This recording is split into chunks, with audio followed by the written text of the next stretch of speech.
Moi, j'ai perdu mon poste. J'étais secrétaire général académique. Vous savez pourquoi j'ai perdu mon poste de secrétaire général académique pendant que le recteur est resté pour Sekaouma.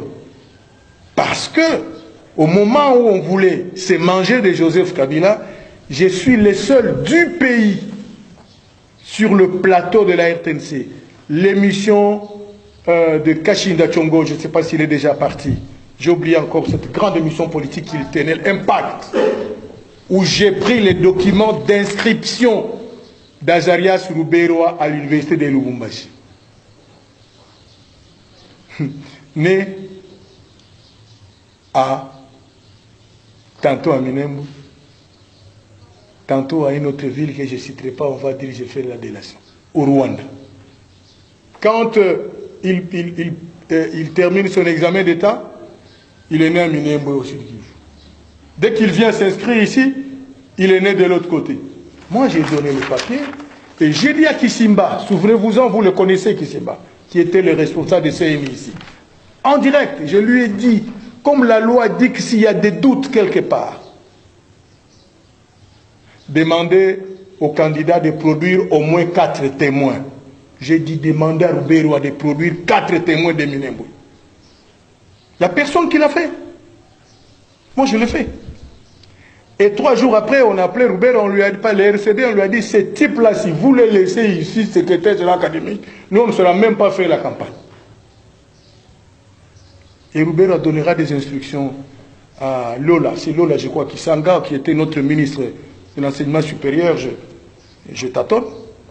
Il faut l'enlever. Et on m'enleva. Bon début de semaine, chers membres. En tout cas, merci. Bon lundi. Partout où vous vous retrouvez, nous vous saluons.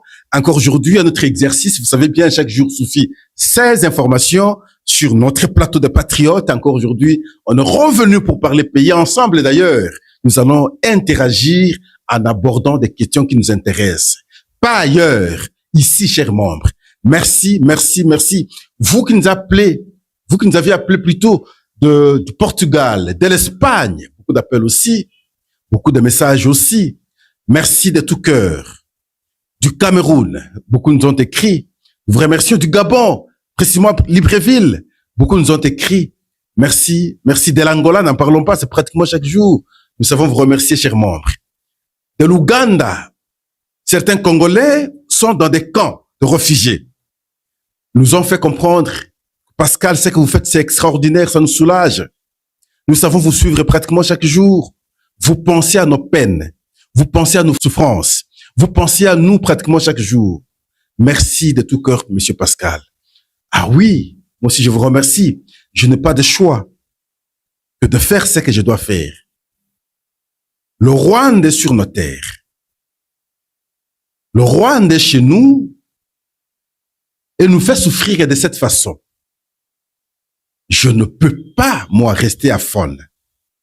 C'est comme ça que de temps en temps, je sais dire, vous, nos frères, vous, nos sœurs, vous qui êtes juste ici entre les mains des Rwandais, dans la partie est de notre pays, partie occupée, à Goma, à Kavumu, à Bukavu, à Rutshuru, à Masisi, à Walikale, partout ailleurs. Ne perdez jamais le courage. Certes, on sait. D'ailleurs, Paul Kagame le dit à chaque fois. L'intention est d'avoir des espaces pour rendre ces espaces autonomes, sinon les rallier maintenant au Rwanda. C'est la raison de la présence rwandaise depuis plus de 30 ans. Il y tentait, il cherchait comment faire pourrir la situation, comment faire fatiguer les Congolais. Ils ont fait, les naïfs ne savaient pas voir cela. Les naïfs appuyaient les Rwandais. Jusqu'à aujourd'hui, les naïfs continuent à appuyer le Rwanda. Mais ils avaient leur plan à long terme. Comment atteindre cet objectif? Nous savions, voulait dire, que maintenant, pour eux, c'est la dernière opportunité, c'est maintenant ou jamais. Pourquoi? Parce qu'ils ont compris que à la tête de la République démocratique du Congo, il y a un patriote du genre Laurent Désiré Kabila qui ne va plus nous faciliter la tâche. Alors maintenant, comme c'était au début de son mandat, il faut en profiter. nous ne savons pas intérioriser cela. Malheureusement, il y a certains qui continuent jusqu'ici à appuyer ce plan du Rwanda tout en étant avec le M23, avec l'AFC. Pensent qu'ils combattent Tshisekedi, oubliant que Tshisekedi se bat pour le pays. C'est un individu, demain il va partir. Et le pays, en fait, compte. Voilà pourquoi nous nous engageons pour vous aider de temps en temps à pouvoir comprendre ce qui est planifié par le Rwanda contre nous. Comment nous devons nous comporter à ce stade des temps de l'histoire de notre pays.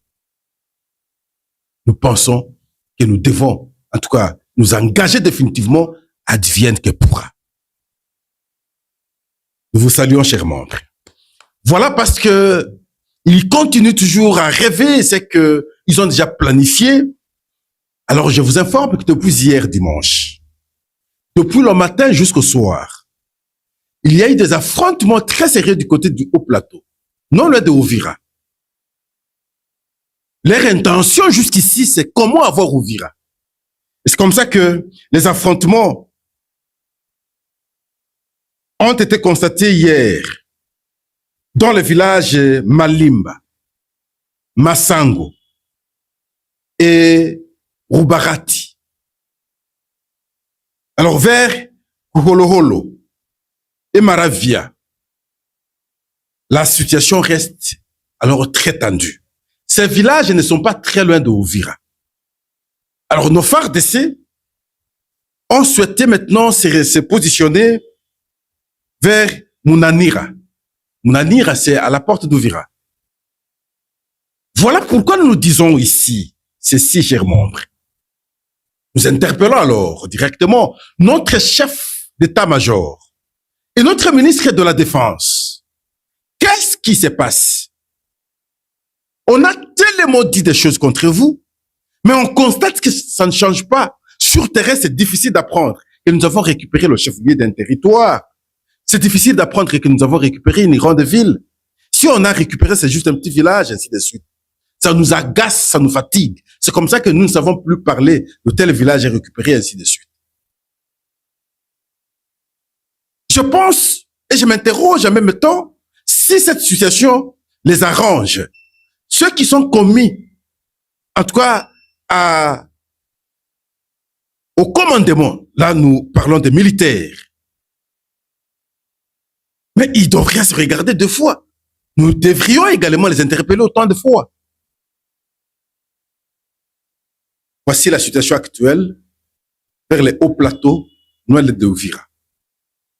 Demain après demain, nous allons revenir pour vous informer la suite, tout en espérant que nous allons nous distinguer sur terrain. Merci, chers membres. La question de Banyamulenge aujourd'hui est au centre des débats. Tout est parti de l'intervention de Martin Fayulu. Il n'avait pas tort, mon point de vue. Moi-même ici, vous savez, de temps en temps, j'évoque l'article 10 de la Constitution. C'est le seul article qui parle de la nationalité. Et là, on met en exergue les ethnies. Et voilà, là, c'est en intelligence qu'on devrait alors se poser la question si Banyamulenge fait partie des ethnies de la République Matutu. Nous avons visité l'histoire. Hier, nous vous avions affiché d'ailleurs les documents qui datent de l'époque coloniale, où on avait énuméré les différentes ethnies de la République Matutu. Nulle part, on a vu les Banyamulenge. Il faut savoir les dire. Les Banyamulenge, parce que même Robert Roy lui-même l'a dit, parce que lorsqu'il est intervenu après les propos de Martin Fayulu, c'est là que tout s'est enflammé. Il a fait croire aux gens que la politique d'immigration, toute communauté a connu cela. Voilà pourquoi les Banyamulenge aussi, mais c'est une communauté, c'est une ethnie, c'est une tribu de la République. Même c'est faux. Oui, on doit reconnaître que les Banyamulenge sont venus du Rwanda. Ils habitent les Mulenge vers le territoire de Fizi, à Minembwe, bien entendu. Mais c'est pas pour autant qu'ils sont une ethnie originaire de là. Parce qu'ils sont venus, nous les avons acceptés. Mais il faut relire alors l'article 10 de la Constitution. Comment on devient Congolais? Parce que vous n'êtes pas une communauté congolaise, mais on vous intègre, on vous accepte comme Congolais. Ça devait se faire comment? Cela n'a pas été fait. Et voilà. Mais je veux rappeler aux gens ici, la politique qui a été montée jusqu'ici par le Rwanda, c'est populariser les Rwandais dans cette partie. S'ils échouaient par les armes, demain ils peuvent réussir par le vote du fait qu'ils seront déjà nombreux. Je vous ai déjà expliqué comment ils déversent aujourd'hui les Rwandais sur le sol congolais. C'est le plan. Et ça ne date pas d'aujourd'hui. C'est depuis longtemps. Nous, notre problème, c'est Bras Congo, c'est Bras Lima, c'est la boisson qui nous distrait. Nous sommes tellement distraits que nous ne savons pas prendre le temps de réfléchir sur des questions de vie, les questions existentielles. Et vous allez voir certains Congolais, visiblement exactement Congolais, mais appuyer ces gens. Je ne parle pas des Banyamulenge, je parle maintenant des Rwandais qui sont sur le Congo. Non. Alors, nous manquons le courage. Du fait que nous manquons le courage, alors eux ne savent que nous détruire par notre naïveté. Alors, hier dimanche, le secrétaire général de l'UDPS, Augustin Kabouya, que je salue, a reçu une délégation de Banyamulenge. Ils sont venus, d'un côté, encourager le chef de l'État, appuyer le chef de l'État, de l'autre, discuter avec Augustin Kabouya sur la nécessité de l'unité des différentes communautés du pays. En République démocratique du Congo, nous ne parlons pas des communautés, nous parlons des ethnies, nous parlons des tribus. Nous acceptons comme ça, entre les autres tribus, il n'y a jamais eu un problème. Nous vivons en harmonie depuis longtemps. Nous avons beaucoup de frontières d'autres pays. On n'a jamais eu de problème que avec les Rwandais. Et ils sont venus, ils ont échangé. Alors, observez maintenant comment ils échangent, des accolades, des sourires qui accompagnent. On se poserait la question, si ces sourires sont sincères. Attention, avec les discours qu'on peut tenir aujourd'hui, ces discours peuvent nous rattraper demain. Bon, il a échangé, ils ont échangé. Finalement, c'est un discours, c'est un message devant les combattants de l'UDPS. Le secrétaire général de l'UDPS, qui est en même temps président AI du parti UDPS, va tenir un propos tel que les Banyamulenge sont des Congolais. Il n'a pas dit le contraire. Ceux qui disent le contraire sont des menteurs.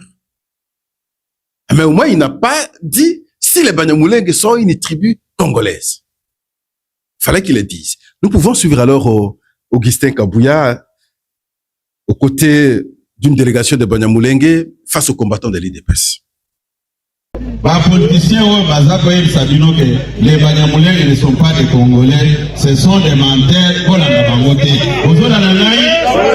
Nous restons derrière les orientations du chef de l'État, notre autorité politique de référence. Ce sont nos frères. Vous savez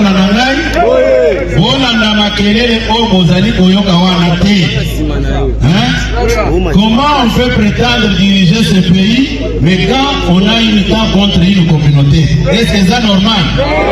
C'est normal.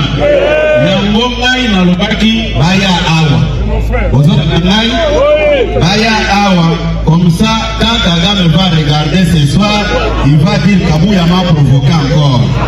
Je ne le provoque pas, mais moi j'ai des preuves. Ok? Ça ne sert à rien de raconter aux gens que non, voilà,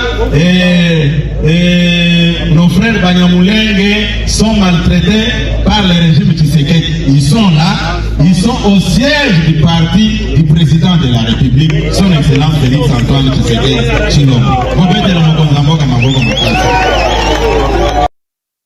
Mais nous avons aussi les propos du regretté Honoré Ngwanda, qui expliquait comment les Banyamulenge ne seraient pas une tribu congolaise. Et il dit, nulle part, même au Rwanda, il n'existe pas une ethnie qui se nommerait Banyamulenge. Nulle part au monde. Est-ce qu'il a tort? Je pense qu'il n'a pas tort. Parce que la tribu ne naît pas de cette façon. La tribu ne s'arrache pas de cette manière. La tribu ne se crée pas comme veulent faire aujourd'hui les Banyamulenge. Il est normal de reconnaître que vous avez immigré, vous avez fait le mouvement du Rwanda vers la République du Congo à une certaine période, bien entendu. Et vous vous êtes installé là, l'histoire essaie de démontrer. Mais c'est pas pour autant que vous devenez une tribu de la République du Congo. Nous vous laissons aussi suivre Honoré Ngwanda, paix à son âme, comment il nous alertait déjà sur cette question. Et nous allons revenir.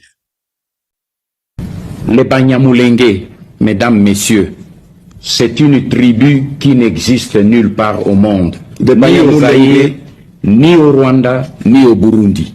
Ce n'est pas une thèse politique. Ici, nous voudrions vous renvoyer aux études des meilleurs ethnologues, les meilleurs historiens, les meilleurs philosophes qui ont mené des études sur les tribus de cette région du Zaïre et du Rwanda. Vous connaissez M. Muller, Olga Bonn, M. Van Sina, le meilleur ethnologue de la région, Meusen, M. Van Bulk, Klein, Tajika, et je citerai même le philosophe ethnologue Alexis Kagame. Mais celui-là a fait des études et nulle part dans ses études, il ne parle d'une tribu Banyamulenge. Et vous pouvez voir même les écrits de l'administration coloniale belge et allemande qui ont colonisé ce pays à l'époque. Nulle part vous trouverez aussi l'appellation d'une tribu Banyamulenge. Merci, cher membre. Donc ici, déjà nous devons comprendre un fait. Je l'ai dit au début de l'émission. C'est Paul Kagame qui a déclenché cette guerre. J'entends certains dire non, c'est Tshisekedi qui est à la base de cette guerre. Non, Tshisekedi n'est pas à la base de cette guerre. Lorsqu'ils sont venus avec l'AFDEL, Tshisekedi n'était pas là. Lorsqu'ils l'ont fait avec le RCD, Tshisekedi n'était pas là. Lorsqu'ils l'ont fait avec CNDP, Tshisekedi n'était pas là. Lorsqu'ils l'ont fait, le M23 en 2012-2013, Tshisekedi n'était pas là. C'est pas parce qu'ils l'ont fait cette fois-ci, pendant que Tshisekedi est au pouvoir, que lui devient maintenant le responsable de toutes les tentatives rwandaises depuis tous ces temps sur le sol congolais. On parle de plus de 30 ans, d'ailleurs. Donc, c'est Kagame qui a déclenché le conflit, qui a déclenché la guerre. L'intention d'envahir la RDC, l'intention d'avoir des terres à la République du Congo, l'intention de pousser qu'on revoie les frontières déterminées depuis la conférence de Berlin en 1885. C'est une visée de prédation. Alors il a multiplié beaucoup de propos mensongers. Voilà pourquoi il nous pousse aujourd'hui. Allez, négociation, gouvernement, M23. C'est déjà un danger, c'est déjà un piège. L'intention pour lui, c'est en fait compte autonomiser la partie juste ici, occupée par le M23, où lui viendra par la suite récupérer la partie. Vous revisitez les accords du 23 mars 2009. Ça a été déjà planifié et on est en train de matérialiser aujourd'hui. Mais qu'est-ce que Tshisekedi a à voir là-dedans? Nous, Congolais, nous devrions, par contre, nous engager en termes de marche, en termes de protestation, créer une unité, une synergie pour s'opposer. Mais qu'est-ce que nous constatons? Des divisions stériles, inutiles, parce que les gens sont à la quête de leur positionnement. Alors, le pays, la place du pays, c'est où? Et vous allez vouloir incomber Tshisekedi la faute, et pourtant, vous savez que c'est pourri depuis longtemps.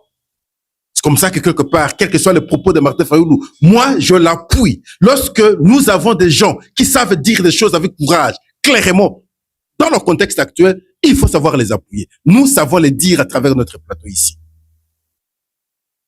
Le fait qu'on reste amorphe, c'est comme ça que ces gens s'imposent sur nous. Une petite communauté. Parce que chez eux, ce sont des communautés. Petite communauté. Le Rwanda, c'est un petit pays. Non, quand vous dites, on va vous dire des tribalistes, ainsi de suite. On vous a inculqué cela pour que finalement, eux rebondissent, s'imposent sur nous. Aujourd'hui, Azarias le dit avec fierté, avec imposition, avec autorité sur le pays.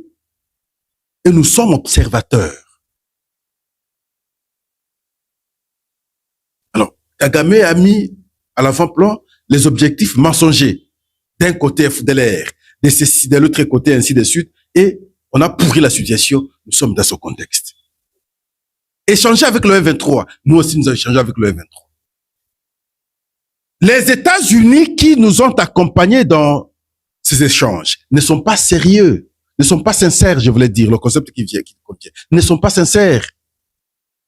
Nous avons suivi Massad Bolos, le conseiller de Donald Trump, nous dire ici, donner même l'ultimatum, et ensemble d'ailleurs, avec le secrétaire d'État américain, le 15 juillet, le Rwanda doit se retirer, nous allons constater le retrait des militaires rwandais. Où en sommes-nous aujourd'hui? Curieusement, après ces échanges stériles en Suisse, c'est Mossad qui a disparu, qui réapparaît. Il dit ceci.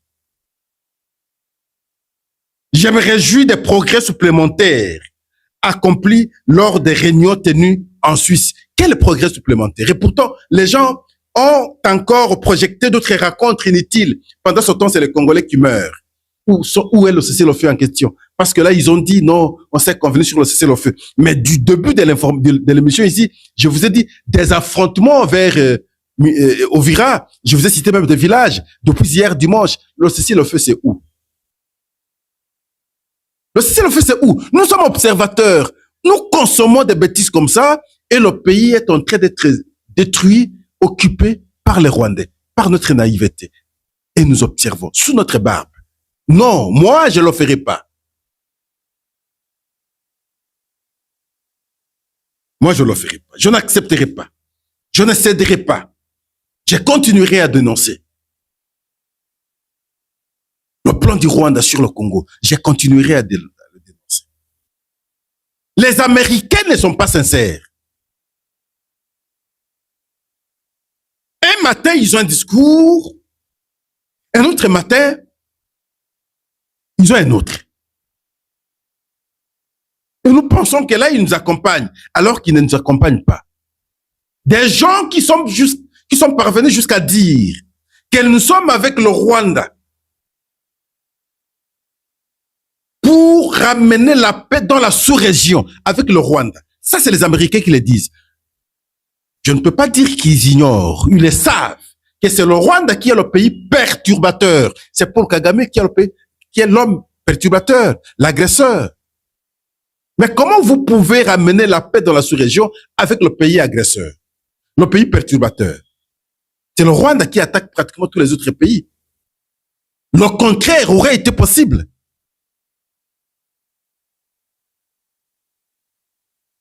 En substance, c'est quoi? Parce qu'eux connaissent les intentions de Paul Kagame sur le Congo. Donc, ils sont avec Paul Kagame, ils l'accompagnent pour qu'il atteigne ses objectifs. Alors, nous, qu'est-ce que nous faisons? Qu'est-ce que nous faisons? Le soir, nous serons là en train de boire. Et nous allons commencer maintenant à danser. Pendant que nous dansons, nous buvons, les autres réfléchissent comment nous déstabiliser.